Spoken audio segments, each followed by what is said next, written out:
J'ai reçu ton ordinateur. Bonjour et bienvenue dans ce nouvel épisode de La puce à l'oreille.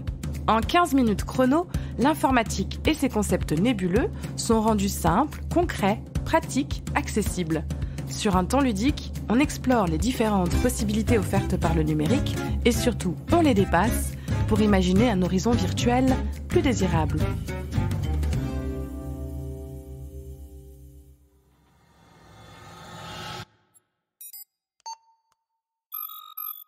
Join us now and share the software. You'll be free, hackers, you'll be free.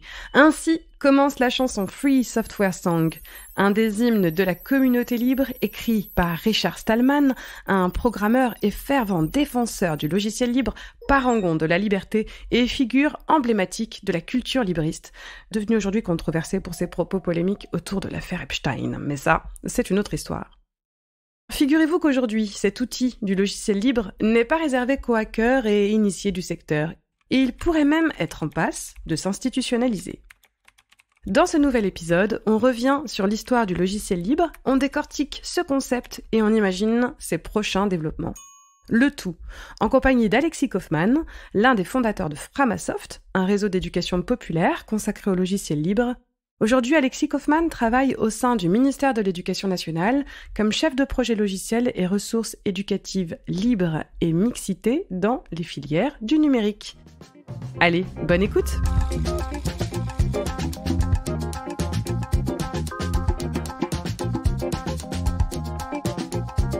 Logiciel libre, open source, on utilise parfois de façon indifférenciée ces deux expressions. Pourtant, il est très important de les distinguer.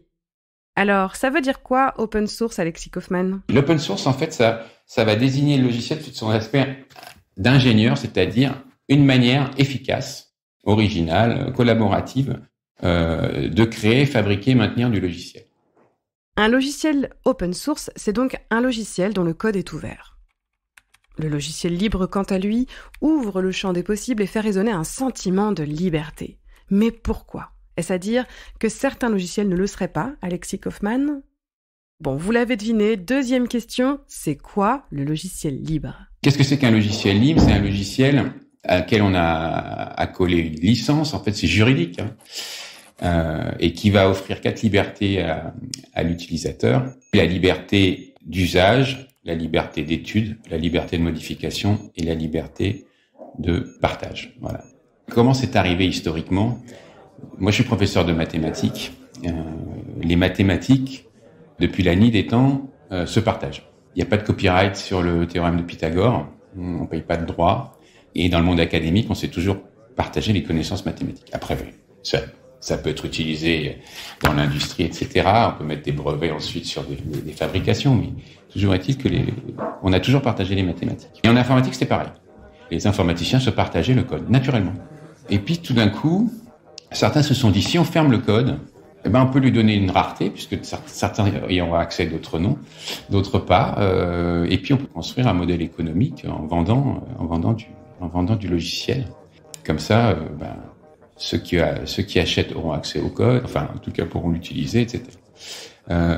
Et c'est là que, par résistance, pour en fait conserver les origines du partage naturel de l'informatique et du code, certains par résistance, donc historiquement c'est Richard Stallman, se sont dit il faut protéger ça, c'est-à-dire que, ok, certains peuvent tout d'un coup fermer le code, on veut pouvoir continuer à travailler de manière ouverte et collaborative, et donc on lui a collé une licence, et cette licence garantit justement les 4 libertés que je vous ai citées. En anglais, le logiciel libre est appelé free software. Or, ce mot peut être traduit en français de 2 façons, libre ou gratuit. Cette confusion possible ne convenait pas au monde industriel et économique qui lui a donc préféré le thème d'open source, comme nous l'explique Alexis Kaufman. Les logiciels open source et libres sont souvent les mêmes d'un point de vue pratico-pratique, mais c'est pas du tout la même approche. Vous avez une approche plutôt économique et l'autre c'est une approche qui est plutôt sociale, voire même politique.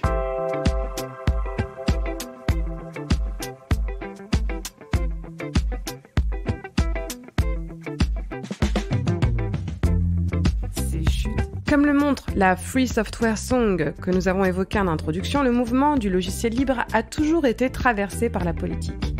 Il porte des valeurs fortes, sécurité, autonomie, souveraineté, mais aussi liberté, encore une fois, partage des connaissances, accès non discriminant, etc., etc. On en a également parlé en introduction de ce personnage fondateur du logiciel libre, encore lui, Richard Stallman.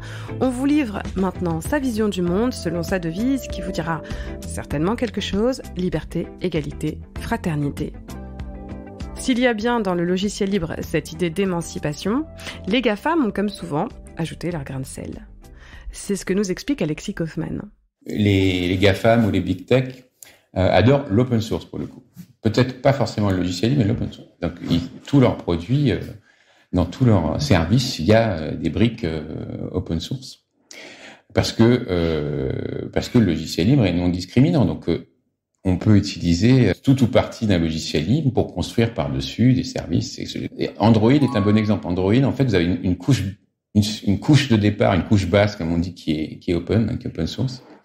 Mais par contre, quand Google vend des ordinateurs, enfin vend son système d'exploitation mobile à des constructeurs, on rajoute toute une couche où il est quasiment impossible d'avoir accès au service sans avoir un compte Google, en fait.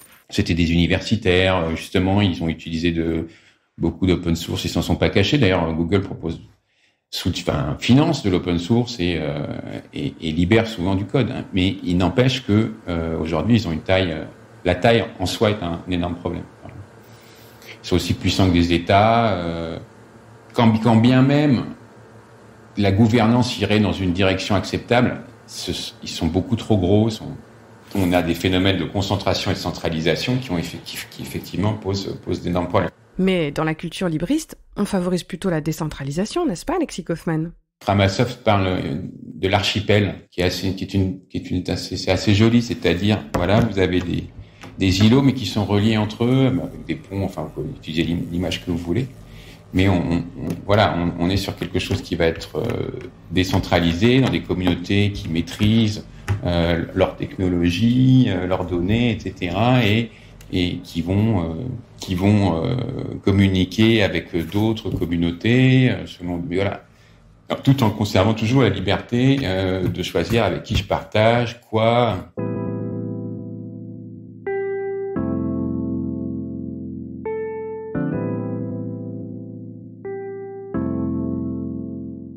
Un archipel contre l'iceberg Google.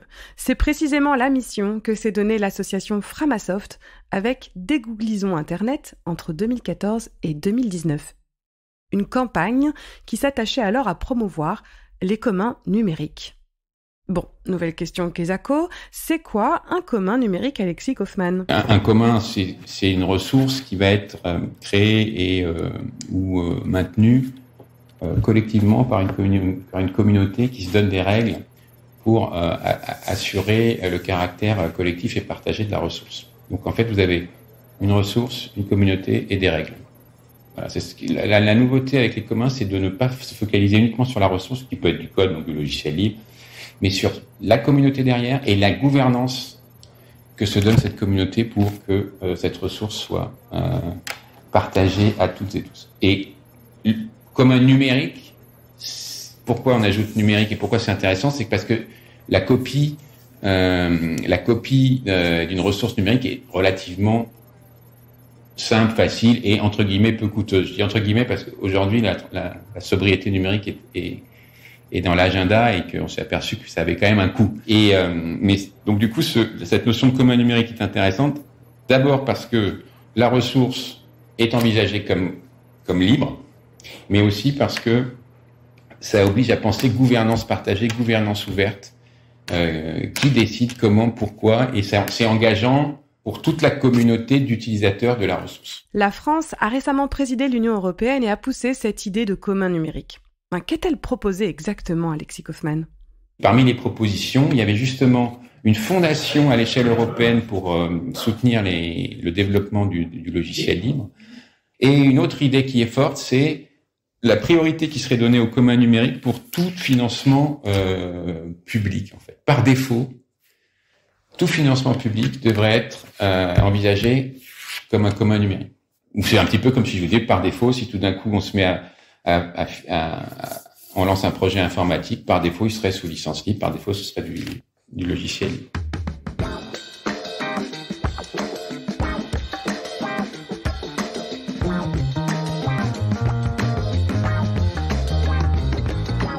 Et si les communs numériques concernent les logiciels, ils concernent également les ressources, n'est-ce pas, Alexis Kaufmann ? C'est important de les distinguer et c'est important d'envisager aussi les ressources libres, les ressources éducatives libres. Qu'est-ce que sont des ressources éducatives libres ? C'est du contenu pédagogique qui conserve les 4 libertés. Quand même accès, usage, étude, modification, partage. Il me semble que c'est important que le contenu pédagogique, les cours, les activités puissent se partager entre enseignants, avec les élèves. Ça me semble quelque chose. C'est dans le cadre d'une école républicaine publique, c'est quand même, ça me semble à favoriser de pouvoir avoir des contenus à disposition, mais aussi de les créer, de les maintenir, de les améliorer ensemble pour enrichir tout ça. Et cette philosophie s'applique également au logiciel de visioconférence open source recommandé par le ministère de l'Éducation nationale, Big Blue Button.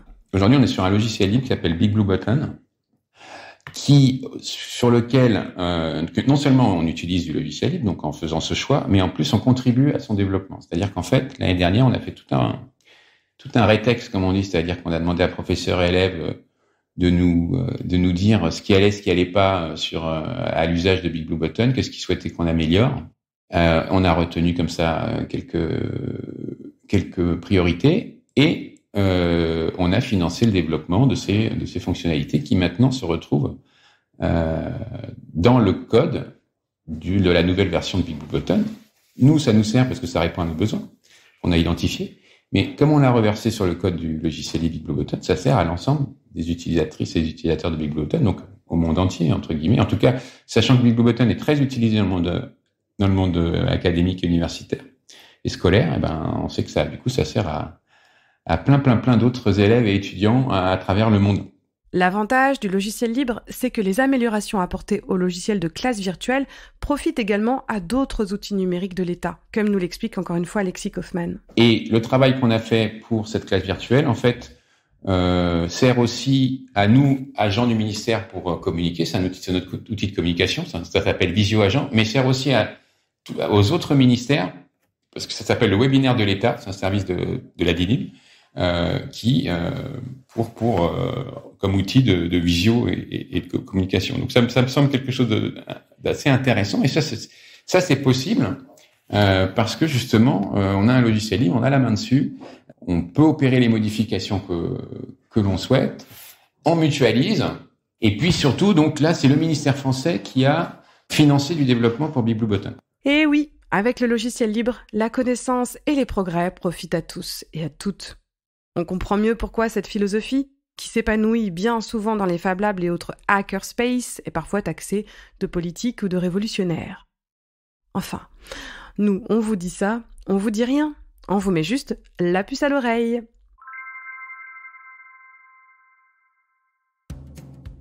Si vous souhaitez aller plus loin, la puce à l'oreille vous recommande de vous rendre sur le site web de Framasoft pour y découvrir l'archipel de solutions proposées pour dégoogliser Internet. Et si la dimension politique du mouvement libriste vous intéresse, on vous recommande de vous plonger dans Utopie du logiciel libre, un livre de Sébastien Broca et Christopher Kelsey. Sur chute.media, dans notre numéro 9, les nouveaux codes du travail, nous avons également interviewé l'entreprise Dalibo, fondée par une communauté libriste et qui prône le partage de toutes les richesses qu'elle produit au sein de sa gouvernance, une gouvernance qui n'est autre que tous les salariés de l'entreprise qui sont également actionnaires. Je suis Sophie Comte, cofondatrice de Chute Magazine et de Chute Radio, et je suis ravie d'avoir prêté ma voix à Swarma.